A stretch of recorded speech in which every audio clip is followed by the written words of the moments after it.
Good morning student. आज हम संस्कृत की पाठ्य पुस्तक कक्षा 8 का 10वां पाठ पढ़ने वाले हैं। पाठ का नाम है हमारा नीति नवनीतम। ठीक है, नीति नवनीतम का मतलब है कि इसमें हम हमारे जो श्लोक हैं उनके माध्यम से इस पाठ को हम पढ़ेंगे कि हमें क्या करना चाहिए, कैसे हमारे जो श्लोक है। तो देखिए, सबसे पहले फर्स्ट श्लोक है हमारा, अभिवादनशीलस्य है नित्यम व्रतो उपसेविनः चत्वारि तस्य वर्धन्ते आयुर्विद्या यशो बलम। अभिवादन, अभिवादन का मतलब क्या होता है? प्रणाम करना या नमस्कार करना।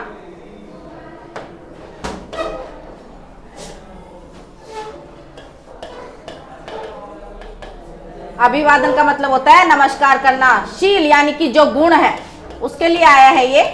नित्यम हमेशा, वृद्ध हो, जब हम इसका संधि उपभेद करते हैं तो वृद्ध धन उपवेशिन है। ठीक है, इसका मतलब क्या होता है? सेवा करना। किसकी सेवा करना? वृद्ध, वृद्ध यानी कि बड़ों की। ठीक है, जो हमसे जो बड़े हैं उनकी क्या करना? सेवा करना। सेवा करने से क्या बढ़ते हैं भाई?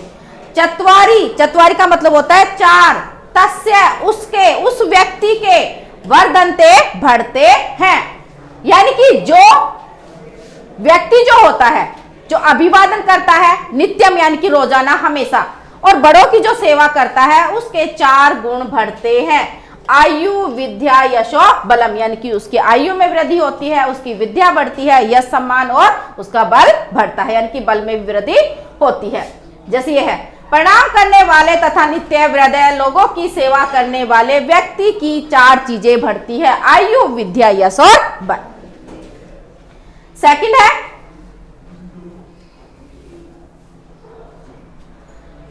यम,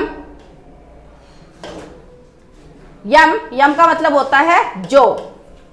माता पितरों, माता और पिता। कलेशम, कलेशम का मतलब होता है कष्ट। सहते, सहन करते हुए, सहन करते हुए, सहन करते हुए। संभवे, संभवे यानी कि मतलब वो कहते हैं कि जो हो सकता है। निर्णय नाम, निर्णय नाम होता है मनुष्यों का। न नहीं, तस्य उसका, निष्कृति, निष्कृति यानी कि उसका जो बदला होता है, निस्तार होता है, जिसको हम बदला बोलते हैं, निस्तार, निस्तार।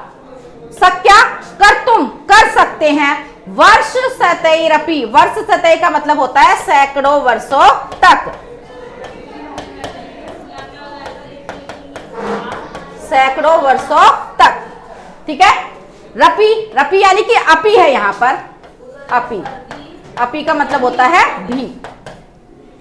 ठीक है, देखिए क्या होता है कि यम माता पितरों क्लेशम सहते संभवे निर्णानाम न तस्य निष्कृति शक्यः कर्तुम वर्ष शतै धन अपि, यानी कि शतैरपि, कि जो मनुष्य, मनुष्य के जन्म के अवसर पर, कहते हैं ना कि माता पिता बहुत मेहनत करते हैं, बहुत कठिन तपस्या करते हैं, क्योंकि जब बच्चा छोटा होता है, ठीक है ना, कोई भी मनुष्य ले लो, किसी के भी ले लो, कि जो पेरेंट्स होते हैं, जो माता पिता होते हैं, वो बहुत ज्यादा कष्ट सहन करते हैं, यानी कि वो खुद दुख सहन कर लेंगे लेकिन अपने बच्चों को वो दुख सहन करने नहीं देते।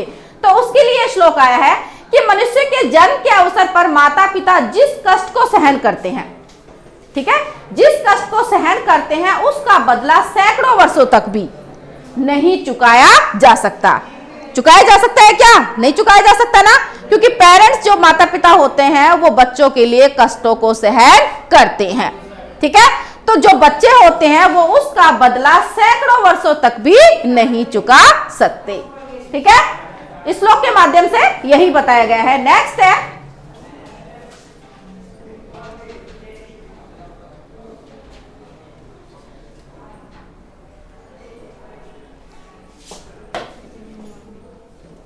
तर्यो नित्यं प्रियं कुर्यात् आचार्यस्य च सर्वदः तासु वेवः त्रिषु तुष्टेषु तपः सर्व समाप्यते। तयो, तयो आया है उन दोनों के लिए, उन दोनों के लिए, उन दोनों के लिए। नित्यम अभी आया था ना, नित्यम क्या होता है? नित्यम का मतलब, नित्यम का मतलब अभी वर्ड आया था ना, अभी जस्ट हमने ऊपर पढ़ा है, देखो पहले वाले में, हमेशा, हमेशा। ठीक है, नित्यम का मतलब हमेशा, रोजाना। प्रियम प्रिय, कुर्याद, कुर्याद का मतलब करना चाहिए, करना चाहिए। कुर्याद आचार्यस्य, आचार्य, आचार्य का मतलब गुरु, गुरुओं का, गुरुओं का। सर्वदा हमेशा, च और तसु वेसु उनके लिए, त्रिषु तीनों, तीनों।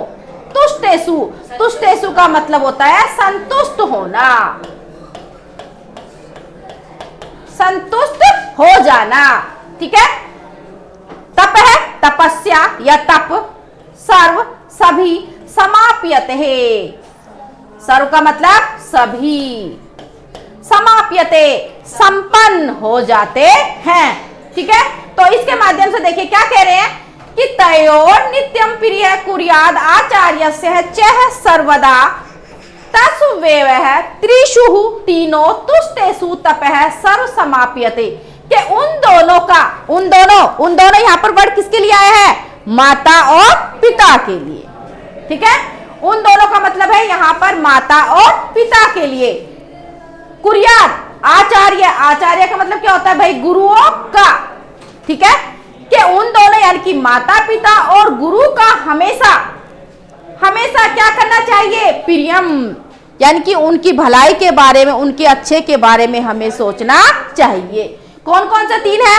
माता पिता और गुरु। उनके अच्छे के बारे में यानी कि उनके प्रिय के बारे में हमेशा सोचना चाहिए।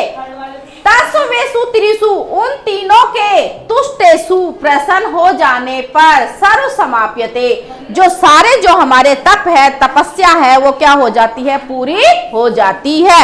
यानी कि इन तीनों का हमें कभी भी अनादर नहीं करना चाहिए। माता पिता और गुरु, इनके बारे में यानी कि इनकी भलाई के बारे में, इनके अच्छाई के बारे में हमें सोचना चाहिए। जब हम इनकी अच्छाई के बारे में सोचते हैं यानी कि इनकी भलाई के बारे में जो सोचना चाहते हैं, तो तीनों के प्रसन्न हो जाने पर जो हमारी तपस्या है वो सफल हो जाती है। ठीक है, नेक्स्ट है,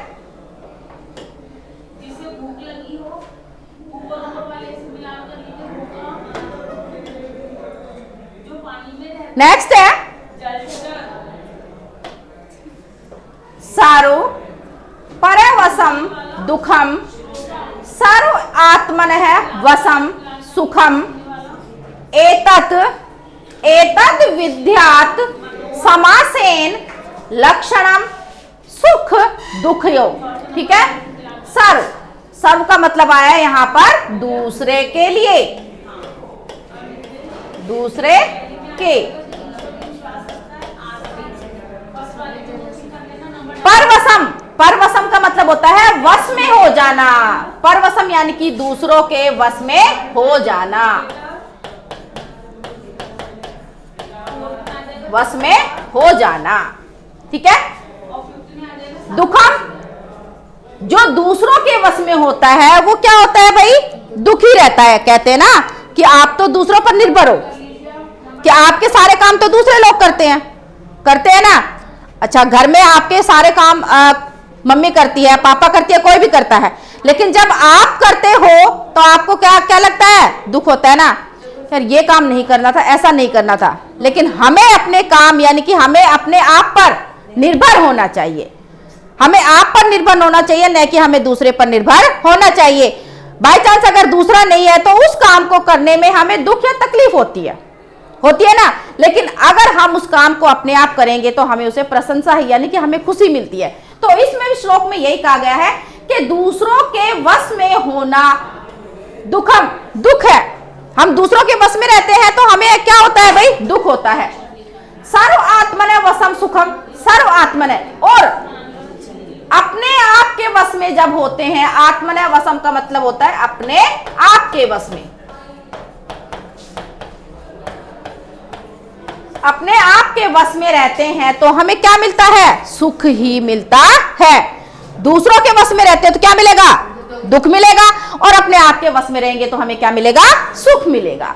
ठीक है, एतद विद्या समासेन, एतद विद्या, एतद यह विद्या, तत्समासेन, समासेन का मतलब होता है संक्षेप,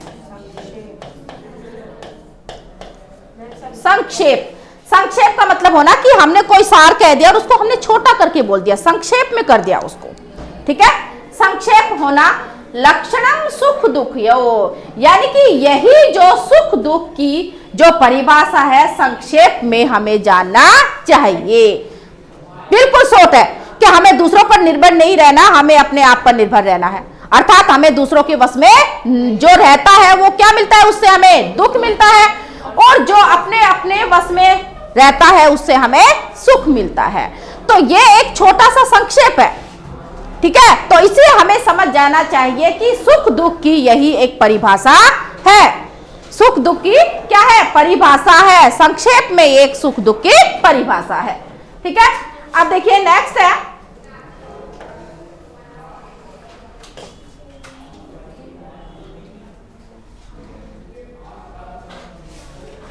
नेक्स्ट देखिए इसमें क्या कहना चाह रहे हैं कि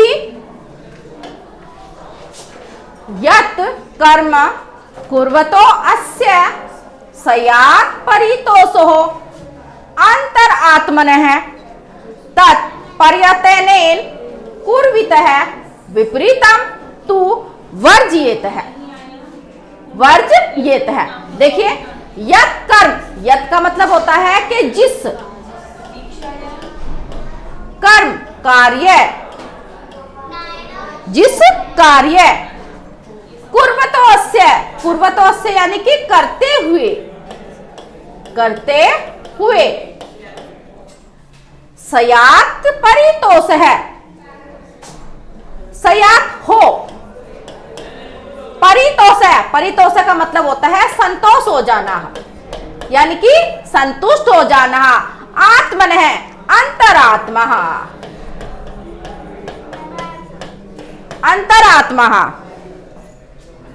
अंतरात्मा यानी कि हमारे जो मन की जो अंदरूनी जो आवाज होती है, आती है ना, सुनते हो ना कि ये कभी कभार तो हम सोचते हैं हमें ऐसा करना चाहिए, नहीं फिर मन करता है नहीं ऐसा सोचना चाहिए। ठीक है, तो यानी कि हम अपनी अंतरात्मा से जब हम कुछ जानना चाहते हैं, हमारी जिज्ञासा होती है तो हमें पता लग जाता है कि हमारी अंतरात्मा क्या कह रही है। तो अंतरात्मा तत्पर्यतेन, तत्पर्यतेन का मतलब होता है उससे, पर्यतन से, कुर्वित है, करना चाहिए,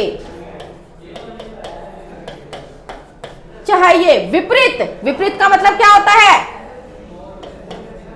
विपरीत का मतलब क्या होता है भाई, उसका अपोजिट, कोई भी काम हम जो कर रहे हैं उसका अपोजिट, विपरीत। तू का मतलब होता है तो, वर्जियत, वर्जियत का मतलब होता है त्यागना चाहिए, त्याग देना चाहिए।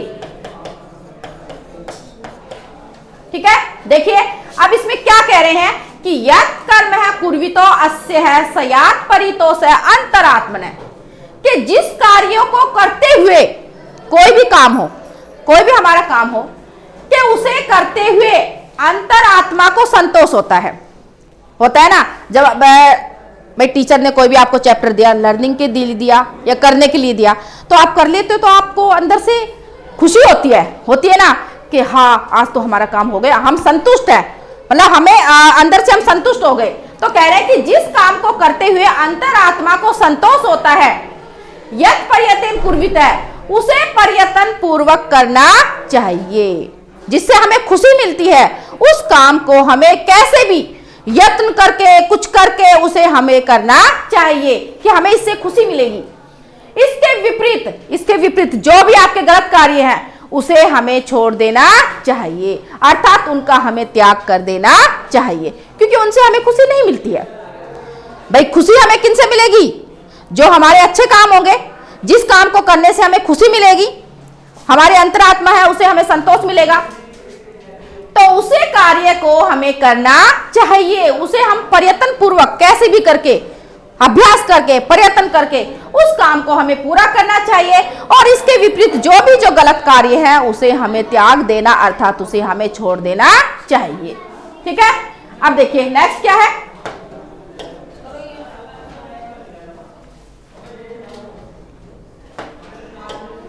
अगला श्लोक है, देखिए,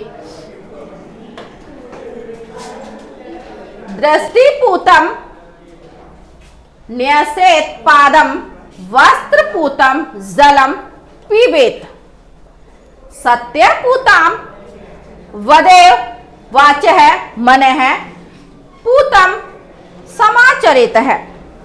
ठीक है, अब देखो इस श्लोक में क्या कहा गया है कि हमें क्या करना चाहिए, मतलब हमारा नजरिया कैसा होना चाहिए कि दृष्टिपूतम, दृष्टि का मतलब क्या होता है? हमारा जो नजरिया होती है, ठीक है ना, जो हमारी नजरें होती हैं, हम जो देखना चाहते हैं, कि दृष्टिपूतम, दृष्टि के द्वारा, दृष्टि यानी कि नजर के द्वारा, न्यसेत पादम, ठीक है, क्या करना चाहिए भाई? क्या करना चाहिए? पवित्र कदमों को, पादम का मतलब होता है जो हमारे कदम है, ठीक है, जो हमारे कदम है, दृष्टि के द्वारा जो पवित्र जो कदम है, वस्त्रपूतम, वस्त्रपूतम का मतलब क्या होता है? वस्त्र से पवित्र, जल, पीबेत, पीना चाहिए, पीना चाहिए, सत्य पूताम, सत्य से जो पवित्र है, पूताम का मतलब पवित्र, कि सत्य से जो पवित्र है, वदे वचनाम, वदे वचनाम यानी कि वाणी, जो हमारे वचन है, कहना चाहिए, मन है, मन है यानी कि जो हमारा मन है, मन से पूतम यानी कि जो पवित्र है, मन से पवित्र, समाचरित है, आचरण करना चाहिए, आचरण यानी कि व्यवहार,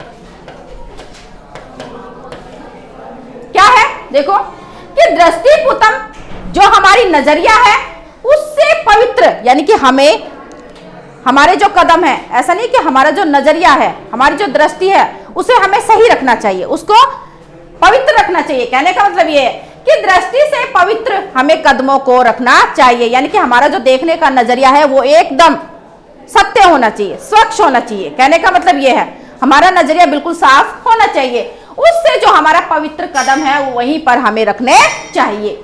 वस्त्रपूतम, पहले कहते थे कि भाई कपड़े से जो छाना हुआ जल है वो पीना चाहिए, प्राचीन मतलब पुराने जो हमारे लोग थे, पूर्वज थे, कहते थे ना, अब भी कुछ कहीं पर है कि कपड़े से जो छाना हुआ जो जल होता है ना वो पवित्र माना जाता है। ठीक है, पहले लोग जो घरों में होते थे तो उससे कपड़े से छान लेते थे उस जल को, ठीक है ना। हाँ, तो और आजकल क्या हो गया, नल पे भी कपड़ा बांध देते हैं, यानी कि साफ पानी आ रहा है। तो कहने का मतलब यह है कि वस्त्रपूतम जलत, कि वस्त्रपूतम, वस्त्र से पवित्र जो जल है, छाना हुआ जो जल है वही हमें पीना चाहिए। सत्यम पूतम, सत्य यानी कि जो हमारे सच्चे जो वचन है, सत्य से जो पवित्र जो हमारी वाणी है उसके बारे में ही हमें कहना चाहिए, अर्थात हमें सत्य वचनों को बोलना चाहिए। मन पूतम समारेचते, और हमारे जो मन से पवित्र है, अर्थात हम अगर मन से पवित्र है तो हमारा आचरण और शिष्टाचार भी कैसा होगा भाई, अच्छा होगा। ठीक है, तो इसमें कहा गया है कि मन से पवित्र हमें आचरण करना चाहिए, अर्थात हमारे मन को हमें साफ रखना चाहिए, हमारे मन को हमें पवित्र रखना चाहिए। तो आज हमने कौन सा पाठ पढ़ा, नीति नवनीतम। तो अब आज हमने उसमें कुछ अच्छे श्लोकों का क्या क्या अध्ययन किया है कि हमें कैसा बोलना चाहिए, हमें कैसा आचरण करना चाहिए, हमें अपने से बड़े लोगों की सेवा करनी चाहिए। ठीक है, तो आज हमने इस पाठ में ये सब पढ़ा। तो आज के लिए धन्यवाद।